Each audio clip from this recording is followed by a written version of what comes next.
Pushing the boundaries of expectations, rewriting the rules of adventure are the reasons we get up in the morning. We share your hunger for a life without limits.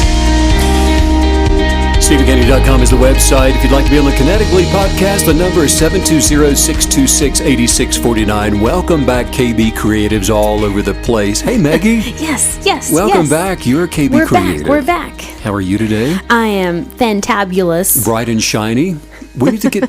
I am so excited about turning on the cameras and inviting people to come and be a part visually of what we've been doing for a while. That's coming. I hope I don't freak out. What did you say? I hope I don't freak out. What would that look like? It would look like deer in headlights. What? I want to see that. Oh, man. Question for you. The camera has strange effects on people. Doesn't it, though? Not on you, though. Oh, thank you. Yeah, you know something? We were talking about this earlier, and it's really, it's fun. We heard this in Europe. I know that we heard it over in Scotland, there in Edinburgh, and a couple of different places actually that we were in. And then we heard it in, I think it was an airport in London. And this guy that was working, it was probably 2 a.m, and we were passing through the airport, and this guy that was picking, I've got a keyboard that I travel with, and it's really heavy. It's the concert pianist kind of keyboard. It's 85 pounds. So yeah, he's picking it up, and it's, I wanted to help him. No, I got it. He said, I'm living the dream.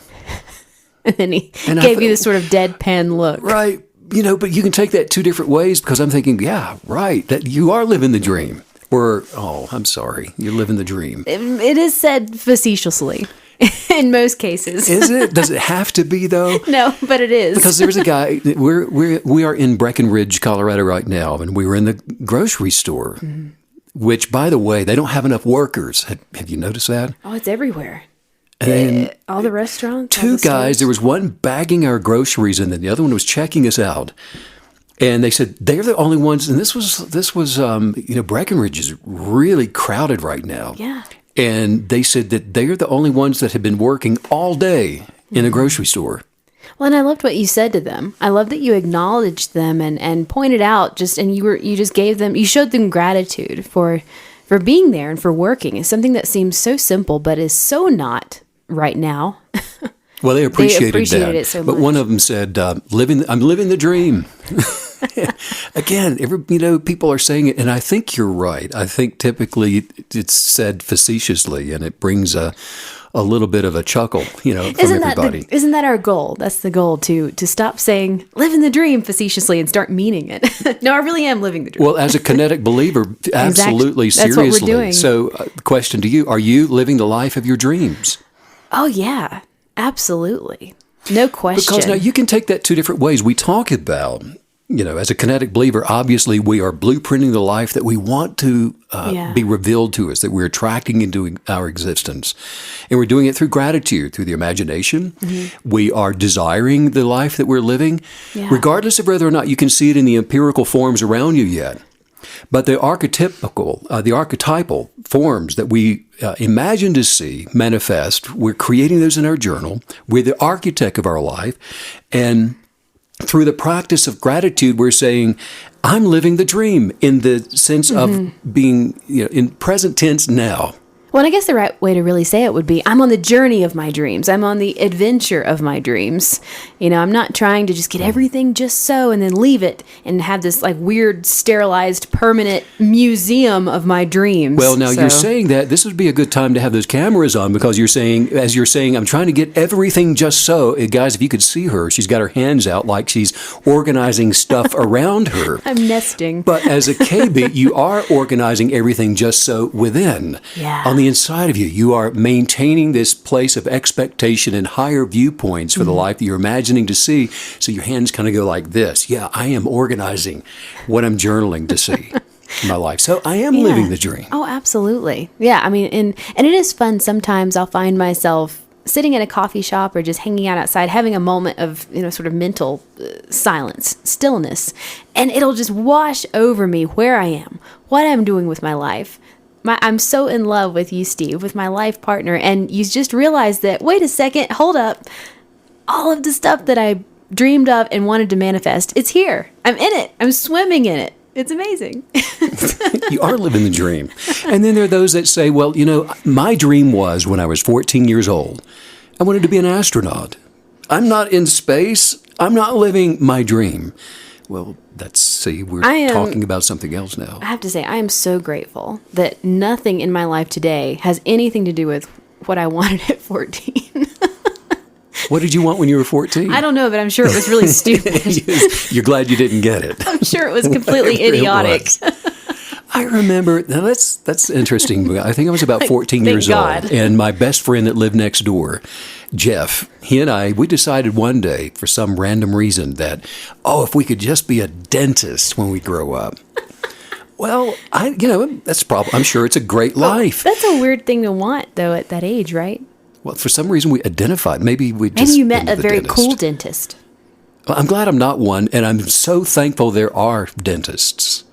And I guess if I were one, I'd be so excited to be one, or a doctor of any kind, or a lawyer, or an artist, or anything that you dream and imagine that you want to be when you are either formulating the idea of self. You want to be an astronaut, or anything else at the age of 10, 12, 14, or 90. Yeah. Whatever it is, if it's coming from within and you lock onto that and it's part of the journey like you're talking about, it's showing up because you keep saying and doing the right thing and imagining and desiring and being grateful for the right thing that just bears a witness with your soul. Yeah. And you're living the dream, not because of what you see around you, but what you see within you. Well, I think I wanted to be a journalist at 14. Now that I'm remembering it, I think I wanted to be a writer. Well, in a very real sense of that, you are. Well, and it's good that I'm not, though, because looking back, I mean, you don't know yourself that well. I mean, we're still developing as we go through life. I see you writing all day. Well, and but I write in this very free form and untethered sort of way, like the structure that would be required to be a really good journalist. I'm not so sure I would be cut out for that. Which I would say that the original young, youthful idea of a writer probably had you writing for a newspaper or a magazine or something that was more strategically, this is the nuts and bolts of writing. But now the heart's desire took over because the way the law of attraction works through the power of kinetic belief, things that are far beyond what you can actually imagine and hope for show up to manifest your greatest desire that comes from your inner source of being, your higher being. Doesn't that make you so grateful that we have 50%, but then thank God that the universe, there is another 50%, because that's taking our heart's desires that we're not even fully aware of yet, and it's implementing them and massaging our lives, and it's so cool to see how things turn out. I'm glad you brought up the mathematic formula 50-50, because I was puzzling on the formula a little bit this morning, and it's more like 60-40, because the greater, which is the eternal existence of the greater, it is greater. So it's like 60 universe creator, 40 our own effort. Well, Isn't that wonderful? That is wonderful. And I guess when you are looking at those percentages, it's sort of relative to your 50%. And then, but it would be so difficult to compare that to the universe's 50%. Like if you have the strongest man in the world, his 50% of what he can lift is a lot higher than mine. Sure. Does that make sense? No. No, yes, it doesn't. Does. If I'm making sense, you're email making me. Sense. Yes, you are you're making really good sense. Someone tell me I'm making You are. Well, for example, the 60% would be, you being the dream of writing, so you're doing that, but it's in a way that you couldn't have imagined. And so that part you can't even imagine, which is greater than, like the creative part of it that enables you to not do the nuts and bolts of a strategic kind of writing, but it's more expressive as you work in color and graphic and you paint. It's the artistry of writing that you can't really, say, this is exactly what I wanted. Just like with me in writing music, playing the piano. Mm-hmm. The dream would have been, perhaps at the age of 4 or 5, when I first started doing that, playing music, I want to play the piano. Right. That was the thought. I want to. I want to play what I'm hearing. Yeah. And so I start working out the melodies. But what I could not have imagined at the age of 5, or 10, or 15, would have been the sweeping melodies that were trying to come through me and be birthed into the realm in which we are existing. Yes. And that's the 60 greater percent, meeting my little 40% of being willing to sit there and cry at the piano while trying to work out the dexterity of the notes and the ability to play what I'm hearing. Oh, little Steve. I can see it. Well, and especially if, that would be crazy, because that's something that I have a difficult time relating with, because I learned to read music at such an early age. So I was sort of, on this very specific musical path. But I can't even imagine wanting to hearing something and wanting to play it, for example, on the violin with no training and no ability to read music. That would be intense. That would be intense, because you're just pulling it in. You're just pulling it in from wherever you can find it. And you're holding the apparatus. You're holding the violin that someone has told you, or you watch somebody else play. Yeah. You know that the music's in it. Yeah. But it's up to you to figure out how to get it out of it. But now a violin is totally different than a piano, because, a 1-year-old can take that finger, like we saw in some of the hotels we were in the Baltics, and they can press the finger down on the key and get a response. That's true. If you don't have a little direction on the violin, the dying cats come out. You've tried to get me to do the rabbit ear holding your instrument. I can't do that. Forget playing. Isn't it? Well, and it's interesting that I've never really thought about that, your musical journey in this way. And the way that you were able to decide to play the piano, it was a heart's desire, but then you decided to commit yourself to it. And if you compare day one, clunking around on those keys, trying to figure it out, to what you have today, or even what you had at, 15 or 16 years old, it's actually a wonderful an example for us to remember of what we can accomplish through kinetic belief. And I think a lot of times we underestimate how much we can actually do across the course of a few years. It's interesting that you put it that way, because I'm reflecting back, and because I can remember, just because of the effort I was putting out at the age, say, of 10. And I can remember sitting in the living room where I was growing up, and a little spinet piano there over in the corner, my brothers and sister running around playing, doing their thing, and I'm at the piano. But at the age of 10 was just as satisfying to my soul, trying to work out those baby steps on the piano, as it is today to, if I play with a symphony. It's just as satisfying, but in a different way, because it was a challenge to my inner self to become the greater self, which is only relative to the effort at any given time along that linear pursuit of becoming a better example of self. That's the journey of life. And there it is. That's why it's so important to pull ourselves into the present moment, to always focus on the now. And like you just said, to focus on that journey, on the adventure, because that plateau mindedness will get us in so much trouble. It will seed and sow so much dissatisfaction in life. Or even comparing yourself competitively to someone else. Because I've often heard from someone that would say something like, if you could do anything, what would you like to do? And they'll say, well, I'd love to paint.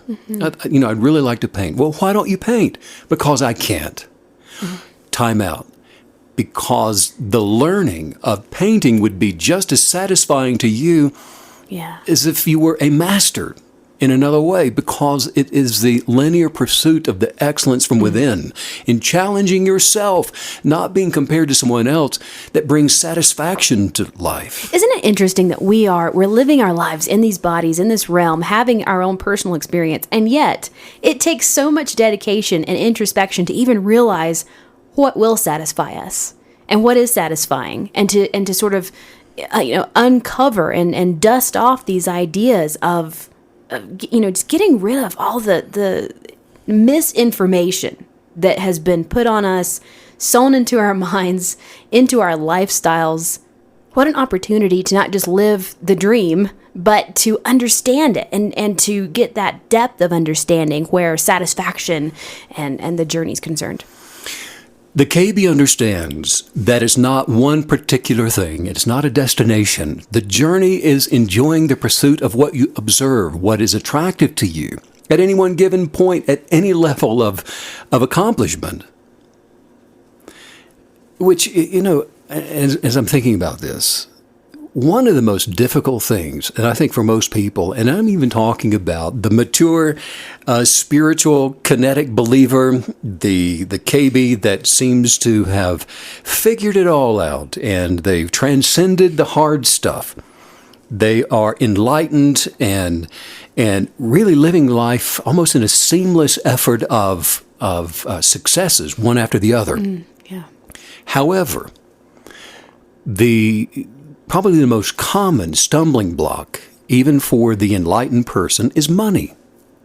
Oh, yeah.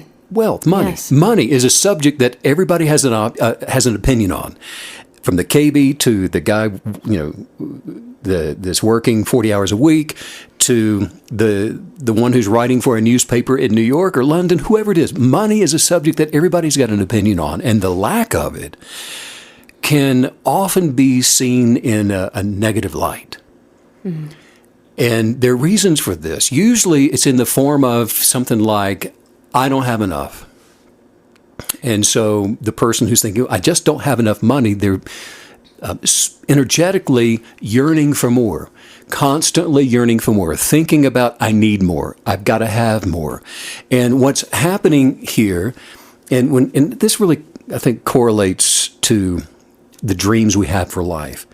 And I find this often to be the case, just like with painting or writing music, or going on to work as an attorney or open a practice or an office or anything. Let's say you've stepped into the role of something you want to experience for a while, and now the logistics of the money becomes part of factoring into, can I buy the things I need? Can I open the office? Can I do these things? And what's happening here is our unconscious mind, it's trying to make us feel small or insignificant. The ego is identifying with things you need, that you need to worry about, you become anxious about. And so we feel small in comparison to the greater thing that we think we need. We believe ourselves to be insignificant by saying things like, we don't have enough. I can't follow that dream because I have an inadequate amount of support to do it. And so the ego is part, the unconscious is working from the experiential things from your past that showed up in your life. The ego always fears for its survival. It wants to be validated. And so we can have thoughts like, if I don't get enough money, will I be okay? Will I have enough resources to live on? I'm getting older now, and I want to retire. Am I going to outlive my money? Right. How will I get by? These are all questions that the ego is asking. And then when it comes to money, there is a very rich ground for drama, for example, and worry, just to thrive in that place with money. And these thoughts are often felt more generally as some kind of a fear. It makes you fearful of running out. There are so many questions that come from not having enough money, and what are you going to do with your life, and why is money such a difficult subject for so many people, regardless of how much they even have.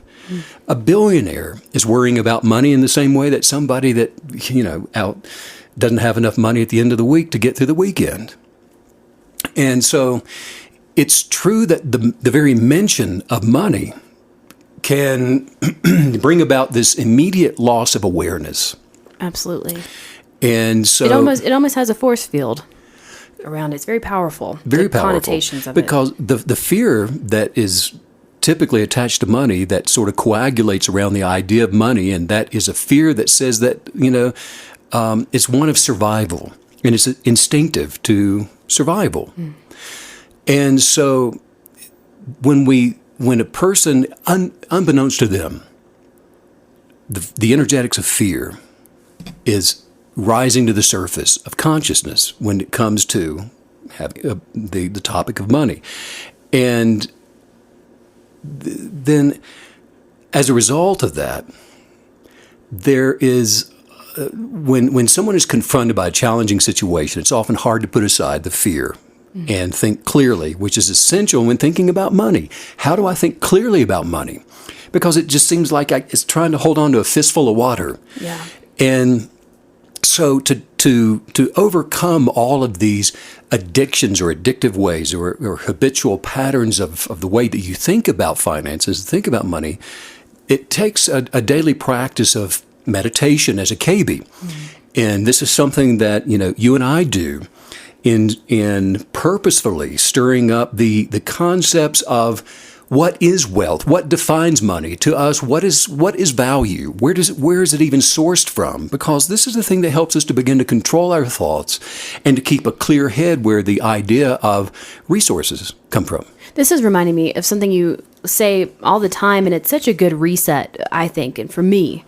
And it's when you're finding balance about anything in life, you make sure you're never running to it or from it.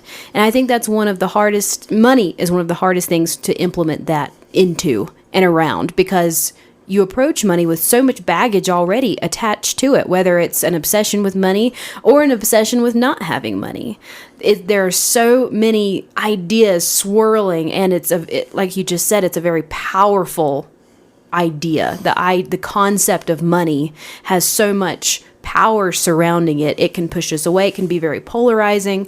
So approaching it in the right way, understanding it, it's a huge part of being successful. Well, that's a great litmus for so many different things in our lives, money or relationships or anything. And if you find yourself having to run to it or from it, then it is something that's controlling you. Yeah. It just is. Most people react negatively when the subject of finances are brought up. And when you feel negative about anything at first, there is a trigger from some kind of a negative source experience, a point of condemnation from your past that you're still identifying with. And so with money, it could be a past malicious bill collector.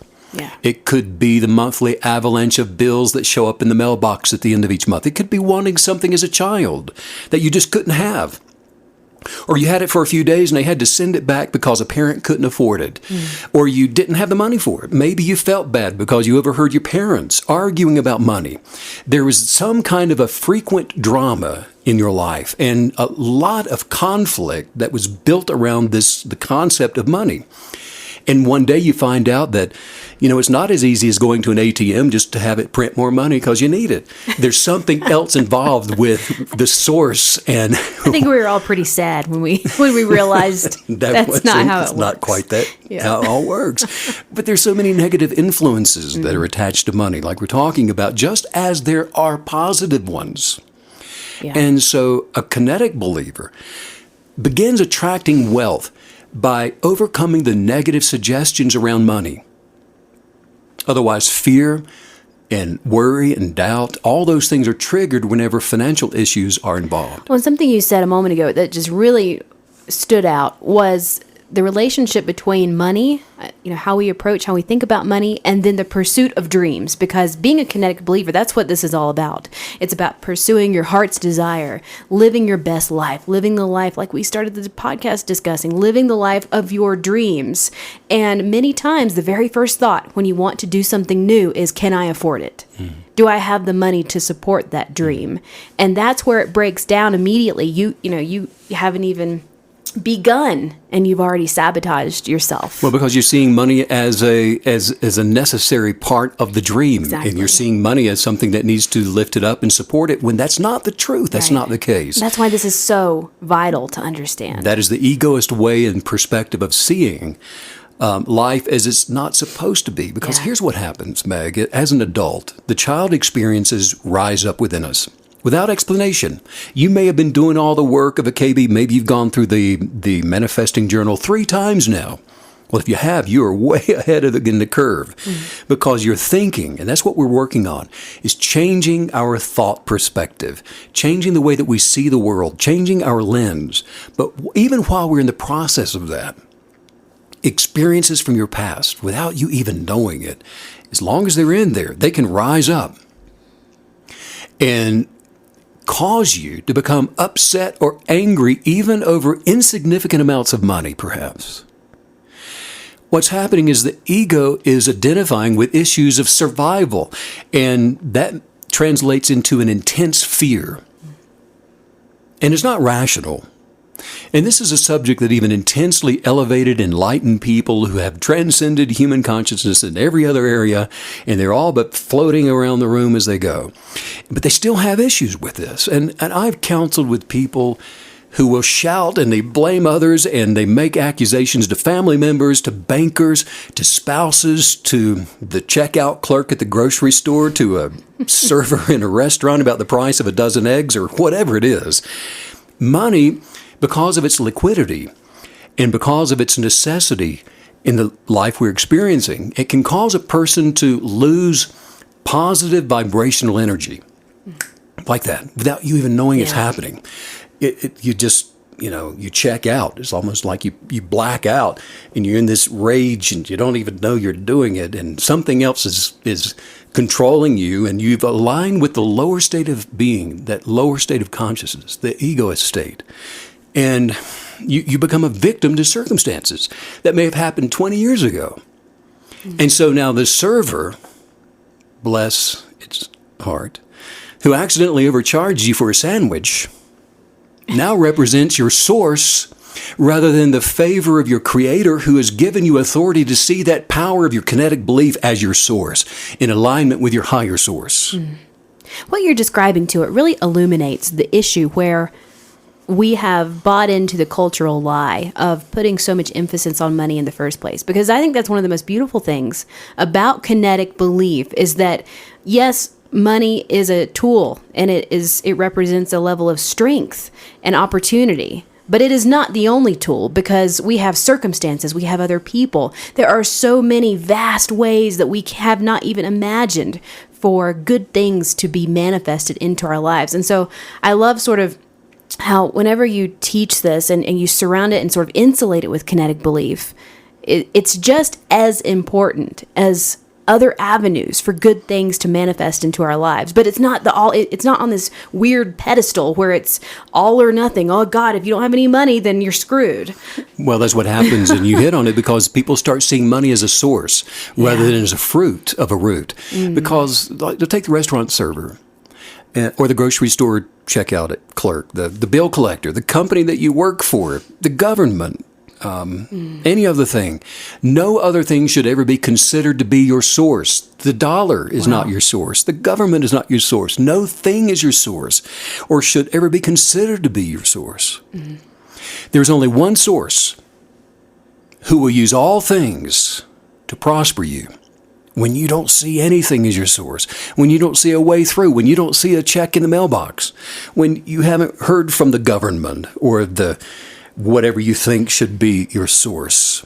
None of that is your source, in the same way that no one can take advantage of you as long as you give the advantage. I have a question. So are you saying that simply by, it's really maybe not so simple, I shouldn't use that word, but by sort of renegotiating our relationship with money and making sure that we're not seeing it as a source and keeping our spiritual self, our highest self, focused on the true source that actually does usher in all things that are good, is that going to automatically fix the relationship with money? Redefining the source, the definition of what is the source. Having the correct idea of source. It's like opening up this cabinet here and taking out a loaf of bread and saying, this is my source for bread. Right. No, that's just a loaf of bread that came from somewhere else. Wow. And so people are looking at the check as being an example of their wealth, or whatever's in the checking account or the savings account, and that being their wealth. But that's not your wealth. That's not your value. Well, I think this is just such a beautiful concept that I want to hover over for a moment, because I love that. I love how, hey, we get to fix all this, we get to simply focus on the true source, redefine source, and that fixes the idea of the bad ideas surrounding money. Because, I think it's so human and it's so organic and natural to try to fix the relationship that we have with something that maybe isn't correct by diving in and forcing it, right? It's everything. You don't focus on the money to fix the relationship with money. You focus on the true source. That's right. No more than you would try to get more bread out of the loaf if you start to run out. Very cool. Then going back to the source. It's not how it works for anything. Even though that is the knee-jerk reaction to living in a world of forms. And so, we don't see where the substance of things are actually coming from unless you get the right lens of perspective for the reality in which we live and prosper from. I am wealth. I am love. I am joy. I am happiness. I am these things. That's not it. You're not it. No other thing is that. I am these things. That's the perspective that attracts and manifests these things. Wow. Now, that doesn't mean that we're not going to be a good steward over, what we're attracting to our lives. That when you have a bank account that has $1 million in it, it doesn't mean you're going to be wasteful and just throw it away. That's not what we're talking about. It simply means that whatever you're willing to give, for example, comes back to you through the power of attraction. Where the positive energetics to become more exists, more is attracted to the space that you're creating for abundance. And so you ask yourself something like, okay, we're talking about money here. So what is it about money that upsets me? Or what upsets me that can cause me to be angry? Or what disturbs me about money? Because if small things have the power to mess with you, then you are identifying yourself with something small. You're identifying yourself with small things, and you're still operating life from the mental constructs of the ego self. For example, when you are indenturing with failure, with lack, with loss, all things to you are small, and they're threatening. And so you can know now that, guess what? The empirical world of forms rules your life. You still have some work to do. You still have some things that you want to transcend over. There's some more insights that you've got to do some work on gaining the knowledge of. You've done some fabulous teachings in the past about how our demonstration of what we're believing for creates the necessary space, the necessary vacuum for what we are wanting to manifest to then fill up. And I'm wondering how that corresponds here and correlates with money. Is it going to require us to demonstrate our, I don't want to say need, but our belief that we are achieving something bigger and better and greater, and that, hey, universe, hello, we need funds now. I'm doing this thing. I took that leap of belief, and now I've created this vacuum. I mean, is that how this works with money? It always comes down to the demonstration, doesn't it? With money, with health, with anything, the vitality of the best life that we're experiencing, the best life that we are believing to manifest into our lives. It always comes down to the practicality of what we're putting our hands to the work that we're doing in according to and in alignment with what we expect to see. Wow. For example, I just said, I am, therefore I am. And so I am love. I am happiness. I am in unconditional love of my Creator. I am wealthy. I am these things with myself and with all others. And probably a lot of listeners out there are going, yes, me too. I am that. I am wealthy. I am rich, man. I am so healthy. I am strong. I'm a champion. I am all those things. And then the phone rings. Bad news. The deal you were working on falls through. The kid got arrested for smoking pot. Your mother-in-law has come into town unexpectedly. The company is not handing out end-of-year bonuses. The contract to purchase fell through. Your partner has filed for a divorce. They say it's your fault, and they want more money. Are you still all those things? Suddenly, what happens? You get red in the face with anger, and an overwhelming sensation of anxiety just takes over, and you can hardly speak. I'm done. This is freaking ridiculous. Turn that podcast off. They're crazy. You go on the attack. You blame, you accuse, you curse, you defend yourself, you justify what you've done and what you haven't done. And then all of these reactions, what they do is they come out of the ego. They're coming out of the subconscious. They're coming out of an experience you had 50 years ago, 2 weeks ago. You're on autopilot, and then your sense of identity it's been threatened. Remember, your ego wants to live. It wants validation. It wants to be propped up and patted on the back. And the egoist that has worked to gain, to build this empire, empirical formed empire around you, of the sense of self-worth, is now being threatened by the phone call that you just got. And now this overwhelming sense of loss is beginning to cloud in on your environment. Wow. It's just, being a human is wild, isn't it? It's just this crazy. It's a journey. I mean, what you just described, that it's so real and it's so true that we are capable of identifying fully with the fullness of our highest self, and then turning on a dime and identifying with the most base instincts of who we are. And so having the skills, listening, immersing ourselves in podcasts like this one every day, journaling every day, it's so vital, because that choice is always presenting itself. It will never stop. The choice of what we're going to identify with is always there. It's totally different. The person that says, I'm rich, and shows you their bank account, or says, I'm healthy, and shows you, no, here's my blood pressure, and here's the example of me being healthy, or I am strong, and picks up 600 pounds and says, yes, I am all these things. And then your higher being really has nothing now, because you got the phone call, or the imagination that you were believing to be true, or even the reality of it was authentic. Now it has nothing to do with anything in your life, because you feel the sense of this, your higher being and these expectations, you feel that sense being drained away. Fear shows up. And your peace, what happens to it? It leaves you. Your joy leaves. And your happiness, it leaves. Your higher being, that always is, therefore it is, and is not validated or defined by any of those other things. Your higher sense of being, which is never threatened. However, the smaller ego that decays by nature, it's now doing exactly what you're empowering it to do by becoming fearful and worry and in doubt over the phone call and this new information that's come in. So it's like changing gears. You change your focus from what you are celebrating over to what you're now fearful of. And that switch, that change of perspective, all of those things that have upset you are giving your ego its security. Not a positive one, but it's security to thrive in the sense of negative identity. And now self-pity has a voice. Nobody loves me.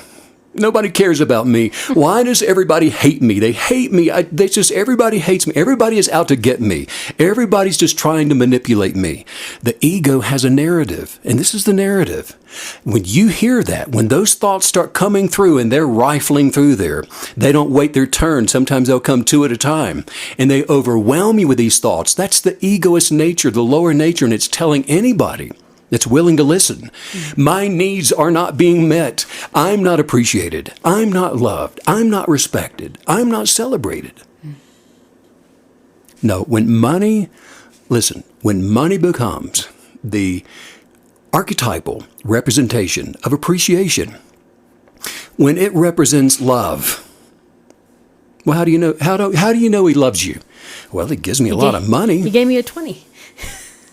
He gave me a 20. What's the Marilyn Monroe thing you just saw? Loved that. It was so sweet, it was so cute. I think it was in Gentlemen Prefer Blondes. I think it was from that movie. But I saw a clip, and this man is really sort of ripping into her, and he says, "You're just a gold digger. You're just marrying him for his money." And she went, "Well, he's just marrying me because I'm beautiful. What's the difference?" Of course, she said it in her Marilyn Monroe voice. When money or when beauty becomes the archetypal representation of appreciation or of love or exchange of any kind of value, just like that, most people become consciously afraid of it then. Do you also remember on the Addams Family when the uncle, what was the uncle's name? He was really hideous. Fester. And he marries the blonde woman. He says, "Give me a kiss." And she says, "Give me a 20. Right. I mean, something's broken. Well, I think. But so what happens is, when we were relating to these kind of tangible things, how much is enough, how much is too much, fear of not having enough, fear of having too much, fear of losing it, fear of losing your looks, fear of not having enough money to do whatever, rather than acknowledging source. And the good in all things that has nothing to do with the thing or with the amount of money either being too much or too little, that is not where we get our value from. That's not where money even comes from, or wealth or health or the dynamic attributes of happiness and joy and peace. It is your life. It is you. It is your higher essence of being. That is the foundation of all of these things, the foundation of abundance and the greater life. It is you. We have within ourselves source for these things. There's a factory located on the inside of each one of us that manufactures the very thing that we are grateful for, that we're not fearful of. We don't worry or doubt for those things because they're not coming from the constructs from the without. They come from within. You know, what you're saying right now, this also reveals why it's so dangerous to resent people who do have wealth. And I saw some hashtag or something the other day, and it said something like "eat the rich," and it's sort of a funny take on an intrinsic hatred toward wealth and wealthy people if you are not thusly. And I think what you just said, it also reveals that that's very dangerous because, forget how they made it. Do they pay their taxes? We're not talking about that. It's the resenting of wealth actually puts you into that perpetual state of poverty. Because, absolutely. And acknowledging that source, it overrides all of these issues because you've listed off a lot. I mean, you've listed off so much that goes wrong when you have a negative, bad relationship with money. And that source is the answer. It's the answer. Well, here's what happens. Whatever you believe the world is keeping from you, you see that rich guy, or whatever you believe that they are keeping from you or taking from you or withholding from you, you are keeping from the world. You are taking from the world. You are withholding from the world. Wow. Your fears of the world around you are a reflection of what you fear within you. Your worries, your doubts, all of those constructs of fears are existing within you. Nothing can harm you unless you willingly fall on the blade of harm. Wow. Try this. Whatever you think people are taking from you, find a way to give it. If it's recognition, give it. At work, if it's unconditional love, find a way to give it. If it's money, gratefully give it. If it's assistance, whatever it is, praise for the work that you're doing, give it to somebody else at work. Give it to your life partner or a member of the family, your kids, whatever. Give it. The universe contains the abundance of your source, and the source, listen, that is attracted to fully replenish whatever you give in gratitude with the unwavering kinetic belief in a higher source for all things in your life to abundantly come into your life and manifest for you to enjoy. You are the wealth of abundance in that it exists within you. Albert Einstein explained his genius when he said that I have no special talents. I am only passionately curious. If you will intentionally be passionately curious about the infinite, abundant amount of wealth in the universe around you, become curious about it and celebrate what already is, that exists within your creative authority, within your higher being, you will most assuredly lack in no good thing. Well, let's work on some highest viewpoints Yes. and just say this out loud. Say, I am so excited. I'm so excited For what I'm choosing to become. for what I'm choosing to become. The choices represent my passions. The choices represent my passions. And my passions, my purpose. My passion is my purpose. Nothing can stop me Nothing can stop me from manifesting my passions. from manifesting my passions. I said nothing. Hey, I said nothing. My unwavering desires My unwavering desires are changing my circumstances. are changing my circumstances. Right now. Right now. The quantum theoretical laws The quantum theoretical laws of all of creation of all of creation. has proven beyond any doubt They've proven beyond any doubt that my unwavering desires my unwavering desires. will change my life They're going to change my life. and are changing my circumstances And they're changing my circumstances. now. Now. I wake up each morning. I wake up each morning Excited to experience. excited to experience The very greatest version of me. the very greatest version of me. I am attracting positive circumstances. I'm attracting positive circumstances and positive people into my life. into my life. My unique inner genius My unique inner genius and my strong willpower is causing me it's causing me to become even greater. to become even greater. My imaginative journaling My imaginative journaling is attracting my greatest desires. It's attracting my greatest desires. It's changing my vocabulary. It's changing my vocabulary. I'm learning to speak the language of my success. I'm speaking the language of my success. And I'm aligning my actions toward attracting abundance. My greatest purpose is manifesting right before my eyes. It's manifesting right before my eyes. I am so thankful. That today I am filled with the strength of joy. I am filled with the strength of joy. And I'm overflowing with the abundance of wealth. Wow, I feel like our relationship with money just went to the chiropractor or something. We got a major adjustment today. I was thinking that earlier.